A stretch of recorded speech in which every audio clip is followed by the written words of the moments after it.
प्रभु यीशु मसीह के पवित्र नाम में आप सबको शांति मिले। आज हम एक बहुत महत्वपूर्ण विषय पर बात करेंगे।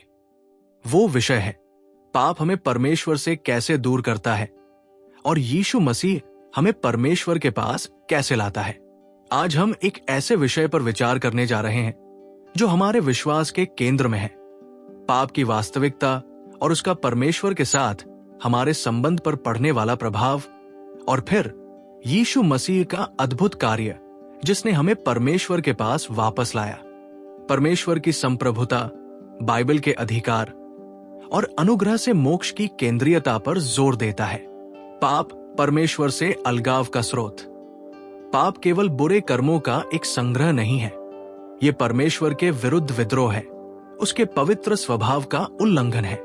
बाइबल हमें स्पष्ट रूप से सिखाती है कि पाप ने इंसान को परमेश्वर से अलग कर दिया है और पाप की वजह से ही आज हमारे ऊपर मृत्यु का अभिशाप आया। बाइबल में पाप को परमेश्वर की आज्ञा का उल्लंघन बताया गया है।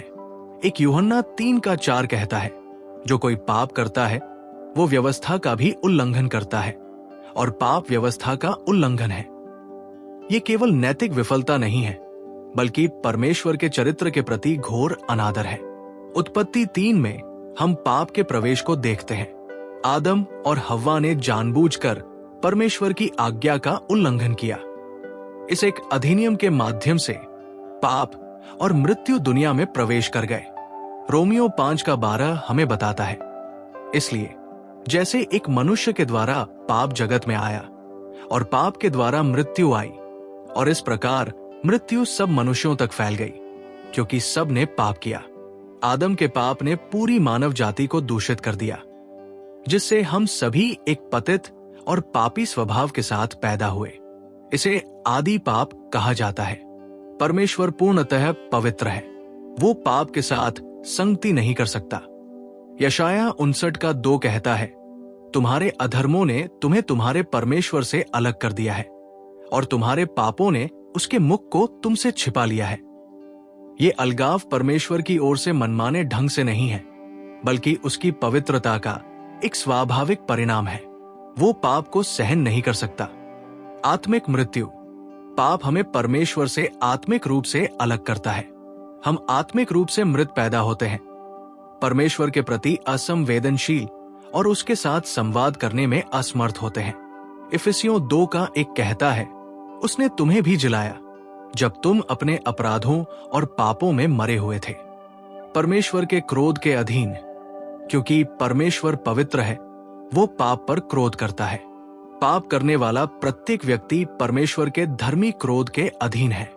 रोमियो 1:18 कहता है, परमेश्वर का क्रोध स्वर्ग से उन सब लोगों की अधार्मिकता और अधर्म पर प्रकट होता है जो सच्चाई को अधर्म से दबाते हैं। जीवन में परमेश्वर की उपस्थिति का अभाव। जब हम पाप करते हैं तो हम जानबूझकर परमेश्वर से दूर हो जाते हैं। हम अपने रास्ते पर चलते हैं, अपनी इच्छाओं का पालन करते हैं और परमेश्वर की इच्छा को अनदेखा करते हैं। ये अलगाव न केवल भावनात्मक है, बल्कि एक वास्तविक आत्मिक दूरी है जो हमें उसकी आशीषों और उसके साथ गहरी संगति से वंचित करती है। यीशु मसीह परमेश्वर के पास लौटने का मार्ग। हम निराशा में नहीं छोड़े गए हैं, जबकि पाप ने हमें परमेश्वर से अलग कर दिया। परमेश्वर ने अपने महान प्रेम और अनुग्रह में हमें अपने पास वापस लाने का एक मार्ग प्रदान किया। यीशु मसीह के माध्यम से परमेश्वर ने सृष्टि से पहले ही मानव जाति को उद्धार करने की योजना बनाई थी। ये कोई आकस्मिक विचार नहीं था, बल्कि परमेश्वर की संप्रभु और अपरिवर्तनीय इच्छा थी। इफिसियों 1:4 कहता है, जैसा उसने हमें जगत की उत्पत्ति से पहले ही उसमें चुन लिया था कि हम उसके सम्मुख पवित्र और निर्दोष हों। यीशु मसीह कोई साधारण मनुष्य नहीं थे, वो परमेश्वर का पुत्र है जो देहधारी हुआ। यूहन्ना 1:14 कहता है, और वचन देहधारी हुआ और अनुग्रह और सच्चाई से भरा हुआ हमारे बीच रहा। परमेश्वर स्वयं मनुष्य बन गया ताकि वो हमारे स्थान पर कार्य कर सके। ये अद्भुत सत्य इस बात पर जोर देता है कि केवल परमेश्वर ही पाप की समस्या का समाधान कर सकता है। निष्पाप जीवन। यीशु ने एक पूर्ण निष्पाप जीवन जिया। उसने कभी कोई पाप नहीं किया। इब्रानियों 4:15 कहता है कि वो हर बात में हमारी तरह परखा गया था, फिर भी उसने पाप नहीं किया। यह महत्वपूर्ण है क्योंकि केवल एक निष्पाप बलिदान ही परमेश्वर के पवित्र क्रोध को शांत कर सकता था। क्रूस पर बलिदान। यीशु क्रूस पर मरा न केवल एक शहीद के रूप में, बल्कि हमारे पापों के लिए प्रायश्चित के रूप में। वो हमारे स्थान पर मरा, हमारे पापों का दंड अपने ऊपर लिया। 2 कुरिन्थियों 5:21 कहता है, उसने उसे, जिसने पाप नहीं जाना, हमारे लिए पाप ठहराया, ताकि हम उसमें परमेश्वर की धार्मिकता बन जाएं। ये स्थानापन्न प्रायश्चित का सिद्धांत है। यीशु ने हमारे स्थान पर परमेश्वर के धर्मी क्रोध को सहन किया। परमेश्वर के साथ मेल मिलाप। यीशु के बलिदान के माध्यम से परमेश्वर के साथ हमारा संबंध बहाल हो गया है। रोमियो 5:10 कहता है, क्योंकि यदि जब हम शत्रु थे तब परमेश्वर से उसके पुत्र की मृत्यु के द्वारा हमारा मेल हो गया, तो मेल हो जाने के बाद उसके जीवन के द्वारा हम कितना अधिक बचाए जाएंगे। अब हम परमेश्वर के शत्रु नहीं हैं, बल्कि उसके प्रिय बच्चे हैं। उद्धार कार्य नहीं बल्कि अनुग्रह से विश्वास के द्वारा है। इफिसियों 2:8-9 स्पष्ट रूप से कहता है, क्योंकि अनुग्रह ही से तुम्हें विश्वास के द्वारा उद्धार मिला है, और ये तुम्हारी ओर से नहीं वरन परमेश्वर का दान है, और न कर्मों से, ताकि कोई घमंड न कर सके। हम अपनी अच्छाई, हमारे कर्मों या हमारी धार्मिकता से परमेश्वर के पास नहीं आ सकते। ये पूरी तरह से परमेश्वर का दिया हुआ उपहार है। पश्चाताप और विश्वास। परमेश्वर की ओर लौटने के लिए हमें पश्चाताप करना होगा, अपने पापों से मुड़ना और परमेश्वर की ओर मुड़ना। और हमें यीशु मसीह पर विश्वास करना होगा, उसके प्रायश्चित के कार्य पर भरोसा करना कि वो हमें पाप से बचाएगा और हमें परमेश्वर के पास लाएगा। यूहन्ना 3:16 हमें बताता है, क्योंकि परमेश्वर ने जगत से ऐसा प्रेम किया कि उसने अपना एकलौता पुत्र दे दिया, ताकि जो कोई उस पर विश्वास करे वो नाश न हो, परंतु अनंत जीवन पाए। एक बार जब हम यीशु मसीह के माध्यम से परमेश्वर के पास लाए जाते हैं, तो हमारा संबंध समाप्त नहीं होता, बल्कि ये एक नए और जीवंत संगति की शुरुआत है। पवित्र आत्मा का वास।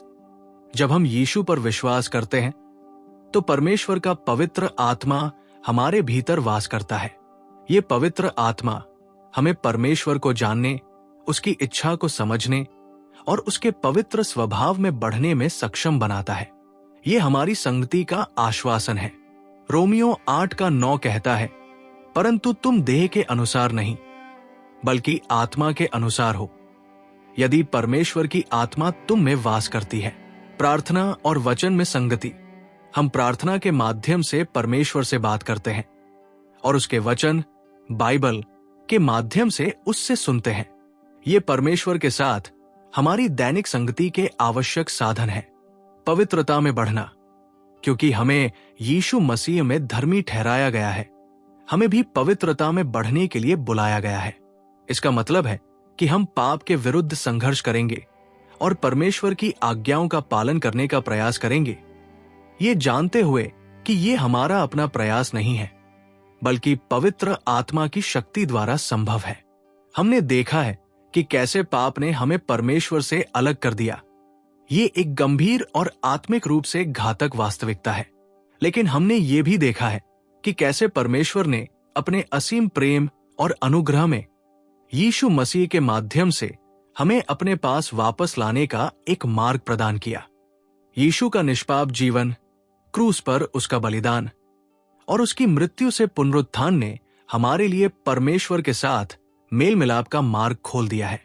यदि आपने कभी भी यीशु मसीह को अपने व्यक्तिगत उद्धारकर्ता के रूप में स्वीकार नहीं किया है, तो मैं आज आपको ऐसा करने के लिए आमंत्रित करता हूं।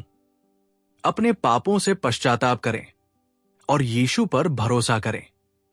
वह आपको परमेश्वर के पास लाएगा, आपको अनंत जीवन देगा और आपके साथ एक नया और स्थायी संबंध स्थापित करेगा। परमेश्वर की स्तुति हो कि उसने हमें पाप में नहीं छोड़ा, बल्कि अपने प्यारे पुत्र यीशु मसीह के माध्यम से हमें अपने पास वापस बुलाया। आमीन। यदि ये संदेश आपको अच्छा लगा तो कृपया हमारे YouTube चैनल को सब्सक्राइब करें। इसे अपने दोस्तों और परिवार के साथ शेयर करें ताकि परमेश्वर का जीवित वचन सब तक पहुंचे। हम सब मिलकर परमेश्वर की महिमा करें। धन्यवाद।